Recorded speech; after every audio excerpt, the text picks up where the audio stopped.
la poste, bien sûr le ferroviaire, le système Galileo, le GPS européen, qui est en train d'être réalisé. Là aussi, c'est une illustration de plus de la facilité pour certaines personnes de jeter l'opprobre sur l'Europe quand il n'y a pas de raison de le faire. Par exemple, Galileo, c'est vraiment un objet européen, un peu comme on a Ariane Espace, ou comme on a, comment ça s'appelle, Airbus.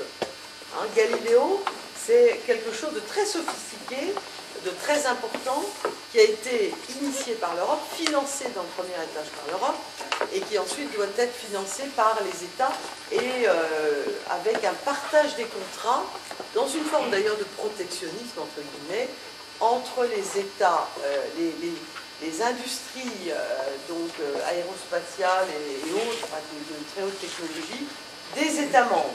Donc il y a des batailles entre des acteurs économiques de tout premier rang, des États membres, exclusivement des États membres, et pas des autres États hors des États membres.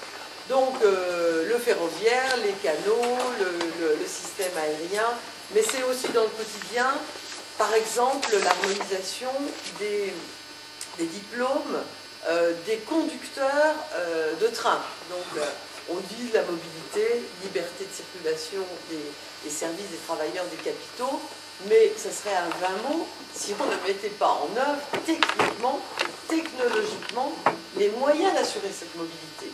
Puisque vous le savez sans doute, quand vous passez par exemple à Canfon vers le Luxembourg, pendant tout un temps, vous devez changer de locomotive. Donc la mobilité, il ne suffit pas de l'avoir sur le papier ou dans un vote, il faut encore qu'elle s'exprime concrètement. Et donc, nous travaillons, par exemple, ce genre de dossier. Je ne veux pas être trop technique, mais en même temps, c'est très concret. On n'est pas dans des dossiers dans les étoiles, on est dans des dossiers qui essaient de répondre concrètement à la volonté des Européens. Alors, voilà ce que j'ai fait pendant 5 ans. Si vous voulez plus de détails sur ce que j'ai fait pendant 5 ans, vous pouvez aller voir sur Internet, vous tapez mon nom et vous trouverez un petit peu des détails. Et derrière des annonces, vous avez à chaque fois les textes de référence et vous pouvez retrouver assez facilement, en fait, dans le maquis des décisions, les éléments concrets qui vous concernent. Alors, ensuite, deuxième question que tu m'as posée. Les grands débats pendant ce mandat, donc indépendamment de ce que j'ai fabriqué, en votre nom, de manière synthétique, les grands débats, ils ont été au fond au nombre de 3 ou 4 très grands débats. Parce qu'en Europe, on fait beaucoup de choses, mais on ne fait pas tout en même temps, comme on a la tendance, une certaine tendance à le faire en France. On a une tournie, il y a tous les jours une autre réforme, elle est tous les jours plus inachevé que le jour d'avant. En fait, il y a ce qu'on appelle en Europe un agenda. Donc, alors, il y a un agenda dans des thèmes différents. Et il y a, si on doit résumer là aussi de manière un peu impressionniste, pour vous dire ce qui a marqué cette législature européenne, c'est le grand débat sur les logiciels libres. Je pense que certains d'entre vous, vous avez peut-être suivi cela. C'était un débat, un temps très fort du Parlement, puisque nous avons tout fait, nous avons gagné d'ailleurs, et c'est le groupe politique auquel j'appartiens qui a beaucoup ferraillé, parce qu'on est aussi assez indépendant, on vote en notre âme et conscience. Nous avons bataillé pour que les petits, dans l'espace Internet de communication qui est très fort, ne soient pas absolument couverts par les gros acteurs, Microsoft, etc. Et que donc on conserve une liberté intellectuelle et technique aux plus petits des acteurs dans la sphère de l'Internet. Donc c'était très difficile parce que vous avez sûrement entendu dire qu'il y avait des lobbyistes au Parlement européen. Il y en a partout. Le premier des lobbyistes, d'ailleurs pour moi, ça va vous amuser, ce sont les pouvoirs publics français qui, par exemple, couvrent absolument le groupe Total lorsque Total décide de travailler en monopole exclusif sur des territoires économiques tout en annonçant que dans 5 ans ou dans 10 ans, il s'en va. et le groupe Total, qui empêche, qui stérilise le terreau économique. Je pense tout près d'ici, par exemple, sur les secteurs de la chimie en Lorraine. Donc c'est Total qui a la main mise et qui refuse qu'on imagine l'avenir, quoi qu'il arrive, et qui empêche, par exemple, que l'on fasse un pipeline franco-allemand et qu'on puisse mettre dans le pipeline franco-allemand, c'est-à-dire payé en partie par l'Union européenne,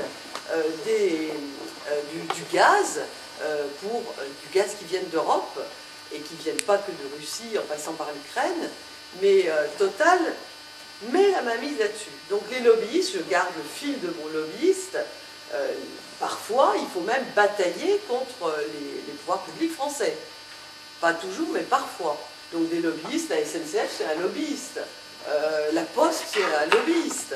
Donc moi je trouve tout à fait normal d'écouter le point de vue d'un acteur économique qui est concerné, et ensuite de me forger mon opinion en mon âme et conscience au moment du vote ou de déposer des amendements.